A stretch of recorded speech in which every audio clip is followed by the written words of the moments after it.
Hello everyone, and thank you for joining us. The lovely Dave from YouTube channel Dave's Game Room is here for a chat. How are you doing, mate? I'm doing really well. I've got myself a drink. I'm ready to have a really interesting and awesome conversation with you. How are you doing? I'm good, yeah. I've got my Coke Zero here. I'm excited about talking about what we are going to be talking. I mean, the guys know what we're going to be talking about because they clicked on the video. So Dave, the Nintendo Sony PlayStation. Yep, that's right. So basically, this, I'm sure a lot of people would have read things about this, watched things about this, heard people talking about it. It's a very interesting, how can we put it? Debacle, I suppose you could say, because of how it all came about and how it sort of ended. And obviously what happened after that. Specifically, though, you want to talk about the Nintendo Sony PlayStation prototype and all the sort of things surrounding that. Yeah, it's just like, let's just have a chat about it, man, you know? Yeah. As if you're sitting on the sofa next to me, we've got our feet up, we've got a cup of tea, or a Coke Zero in my case, and in your case, I bet you've got a Coke Zero. Yes. Yes. Coke Zero is the way forward, guys. We are not sponsored by Coca-Cola, but Coke Zero is the winning man's or woman's drink. It's the answer to all your problems. Don't do drugs, guys, but drink Coke Zero. Winners don't do drugs.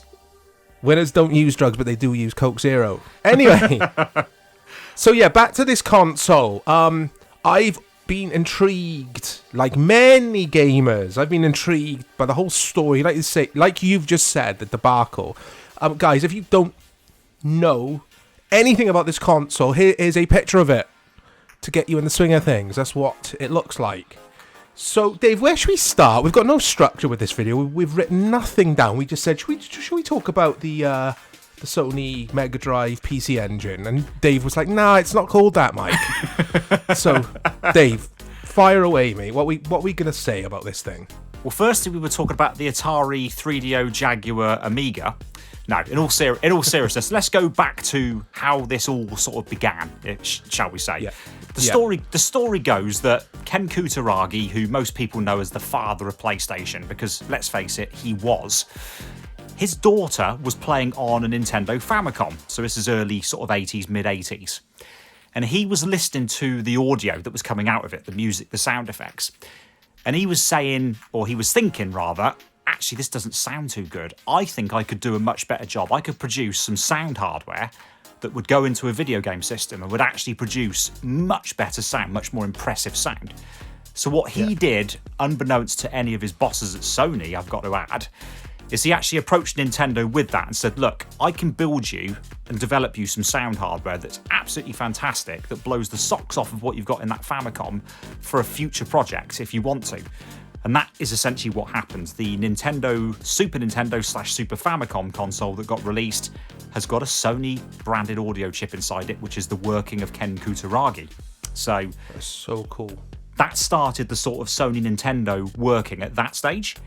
And then at the time, sort of late 80s, early 90s, the CD-ROM craze happened. Everybody was looking at CD-ROM because, let's face it, CD-ROMs can store an enormous amount of data compared to cartridges that everyone was using at the time. So Nintendo wanted in on this in the same way that NEC wanted in on this and brought out the PC Engine CD-ROM attachment.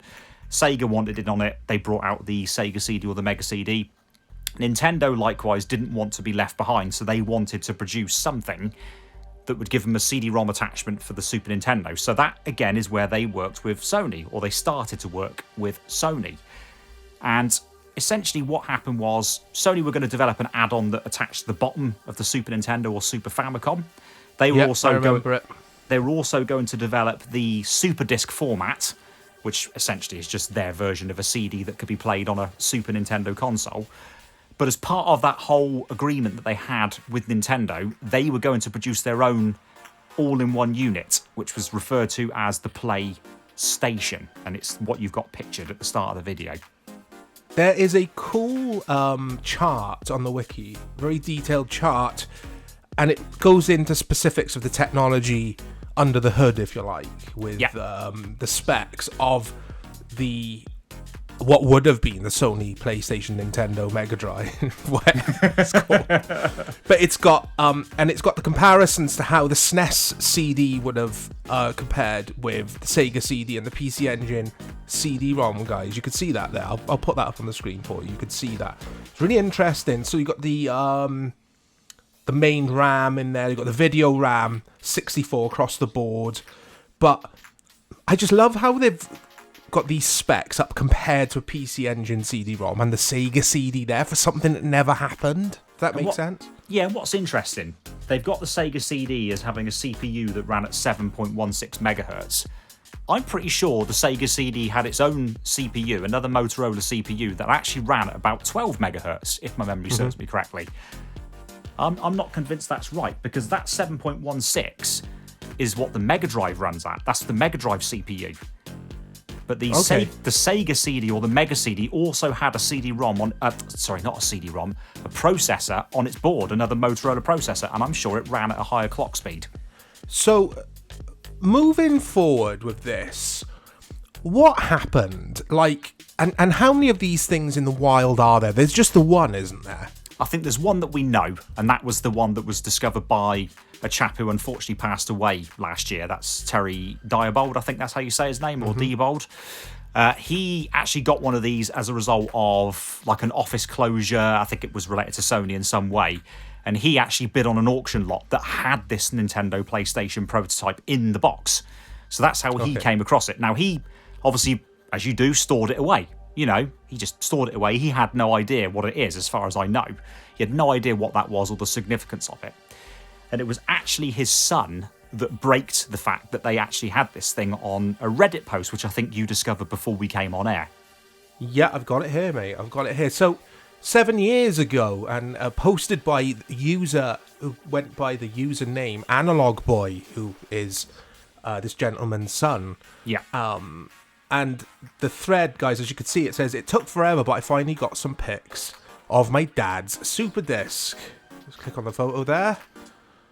Yes, I agree to the cookies. There it is, guys. Look at that. He's got it on what looks like a kitchen worktop. Yep. And the thing that really, really fascinates me, look on the controller. It's a Super Nintendo controller, quite clear as day, but with the words Sony and PlayStation with a Super Nintendo icon next to it. That is interesting.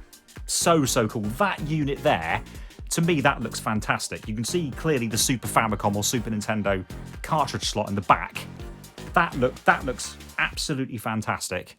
It really does. And that's the one confirmed unit that we know exists. Yeah, so my next question.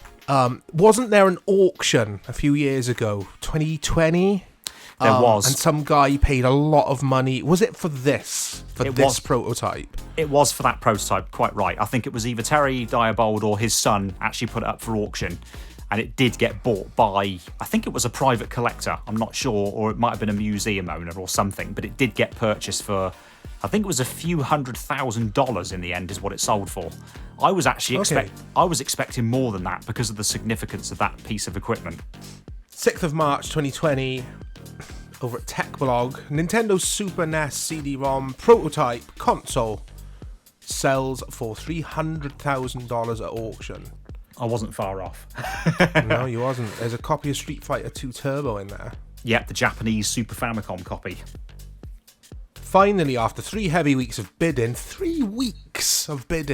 the Heritage Auctions listing for the only known functional Nintendo PlayStation closed with a winning bid of $300,000 or $380,000 with a buyer's premium fee. The seller claims there are exactly 200 Nintendo PlayStation prototype consoles, with the other 199 that have yet to be discovered. So where are they? I would strongly imagine, Mike, that those 199, you'll be lucky if any of them exist, because I have a feeling Sony would have destroyed those. I really, really do. I think it was just luck that this one was sat in that office that was closing down. If we go back to the Reddit thread, so a few people reply to this guy, Analog Boy, whose dad passed away, rest in peace. He owns this, and obviously his son then inherited it. Yeah. And some people have replied saying, according to Wikipedia, there were only 200 prototypes ever produced, let alone surviving. This is a priceless relic. I had no idea that they even were manufactured, etc. So it's sad. I find it quite sad that the son sold this. I mean, obviously, he's made bank by selling it. He's got a lot of money now, but it is sad. It's very sad, but if you were in his position, what would you do? I mean... Sell it. Yeah, even I would say, you know me, I'm a collector of hardware, or was. You're a big collector, I'm not, but you are. And for $380,000... Yeah, I'd sell it. I'd sell it, definitely. It's a no-brainer. Unless you're already a millionaire, then that's the kind of thing you will buy if you're a multi-millionaire. But yeah, I do find it sad that this guy sold it. It's such an intriguing story. It's in the folklore of gaming. Are there any other stories similar to this? Because I can't think of any. It's like it's up there on its own, this Nintendo PlayStation. Yeah, I mean, the only thing that I can think of that would be of any sort of significance was the Panasonic... why am I saying Panasonic? It's actually the 3DO company M2, which was originally going to be an add-on to the 3DO, which there actually is some arcade hardware that was M2, so you actually did get to sort of see what that would have produced. That got quite some way along in development, but then was cancelled. So there is something kind of similar. There are some similar things, yeah. I mean, this is massive because it's it was that time frame when Sony and Nintendo were working together. Can you imagine if that had stayed the way it was and Nintendo and Sony did continue working together? What would have happened? Because as I'm sure all of you know, that isn't what happened. Quite the opposite, in fact. Yeah, let's move on, Dave. Let us know. Let us all know, because I don't know a lot about this story. Okay, so grab a drink, because this story is interesting. And it is still a story, because there's no 100% confirmed sort of accounts here. It is still a story at the end of the day. Mm-hmm. So, what happened was, Nintendo reviewed their agreement with Sony, and they weren't happy with it, because they realised that Sony would make an absolute ton of money on this CD-ROM situation with this Super Disc format and all the hardware, where they wouldn't make as much money. So what they tried to do was try and renegotiate with Sony to try and make it more favourable for themselves. Now, naturally, Sony knew they had the upper hand. They knew this deal, this agreement was good for them. So why should they renegotiate? It's not their fault that Nintendo signed off on it without fully understanding it at the time. So Nintendo decided, rather than just accept that, they decided to then approach one of Sony's main rivals in the world of consumer electronics at the time, which was Philips. And they said to Philips, right, you work with us and you produce something for us, CD-ROM related. So originally Philips were then going to work on something, but then that didn't happen.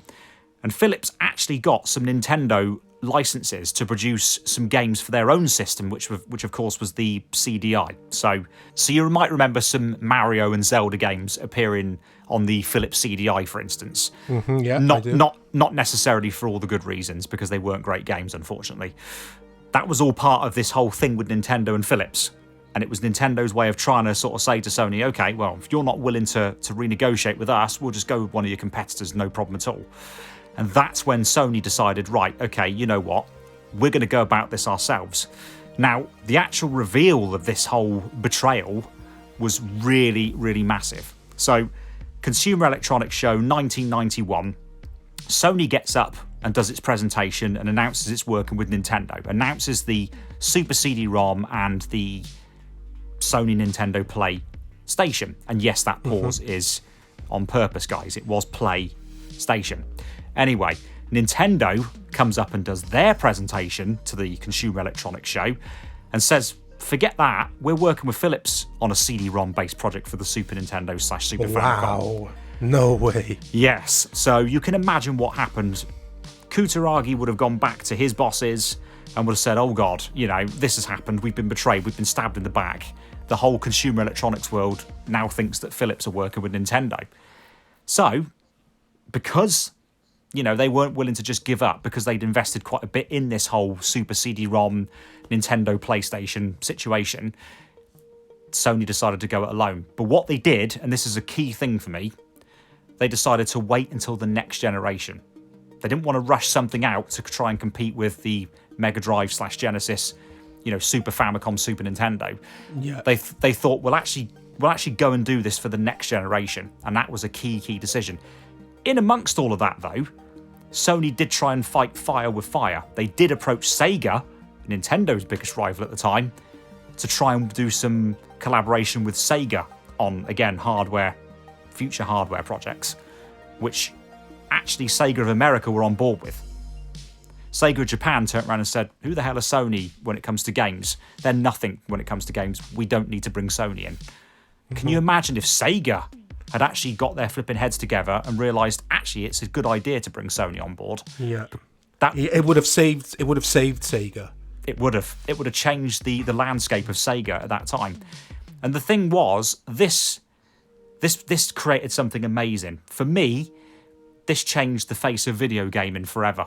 That one time frame, that Nintendo Sony PlayStation, the betrayal of Nintendo on Sony, it's changed the face of gaming forever for me and created the best console of all time.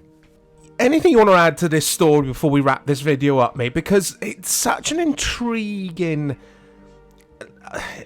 I don't know what the word is for this, though. It was kind of an ordeal if you're a Nintendo executive at the time, because they really messed up with this. They did, in hindsight, they did. Yeah, there is one more thing I'd like to mention, and it's another part. It's another part of why the Sony PlayStation, the original Sony PlayStation, is my all-time favourite console. Is how all this came about. Because back in the day, so in the build-up to the next generation, the PlayStation, Saturn, and N64 coming out, there were industry experts at the time saying that Sony could not pull this off. They were going to fail. They were going to become another Atari, where Atari tried to resurrect themselves and it had failed. Yeah. That's how they were labelling Sony, because they didn't see what Sony was doing. Sony was actually getting, studios on board, the likes of Psygnosis, for example, that did the Lemmings games. They were getting people like that on board. They were getting Namco on board. They got Konami on board. And all these industry experts, Sony can't do the world of gaming and make a success of it. Of course they can't. Yeah, I bet they feel pretty stupid after the massive success of the PS1 and then the PS2. Yeah, because it wasn't a name, Sony wasn't a name you associate with gaming at all, really. It wasn't. It was consumer electronics, wasn't it? So your televisions, your hi-fi systems, for example. The best TVs. I always used to have a Sony hi-fi. Yeah. I had a Sony portable TV as a kid. I was one of the very few in my school too. I was very lucky. It was, like you say though, consumer electronics. As soon as they put their name on a console, I was all over it. I was like, if this is the quality of their other electronics that I've owned in the past, I'm all over this, and then the rest is history. Yeah, and I mean, my introduction to the PlayStation, just to round things off, I remember seeing this grey box at a friend's house and thinking, wow, that looks cool. Seeing Sony on it, the same as you did, thinking, this is awesome, this looks nice. As soon as he booted up some of the games, I was sold. That was it. I was like, I want one of these machines in my life. This is going to be my machine to replace the Mega Drive. Yeah, same. I had to have it. I had to have that console. Yeah. And it's a whole era as well. The 90s, the late 90s. It's just a whole era, a whole culture. That's, for me, is when gaming grew up. It was cool to game for the first ever time when the PlayStation came out. It was gaming at its best, in my opinion, back then, and also gaming in nightclubs. PlayStations were in nightclubs with games like Wipeout and Destruction Derby that you could play whilst you stood in a nightclub. How crazy is that? It was awesome. And like I say, I always say that. It's when gaming grew up. Me, I've enjoyed this chat. Guys, let us know in the comments, would you have sold that prototype? Now, I don't want any millionaires replying, because if you're a millionaire, you've got the option not to sell it. But for all the normal folk like me and Dave, would you have sold that? Would you? It'd be interesting to find out, guys. Me and Dave are going to be doing these kind of chats from time to time where we just talk about gaming stuff, industry stuff. But this has been awesome, mate. Thank you so much for coming on with your wealth of knowledge with all things retro and old school and that kind of thing. It's a pleasure.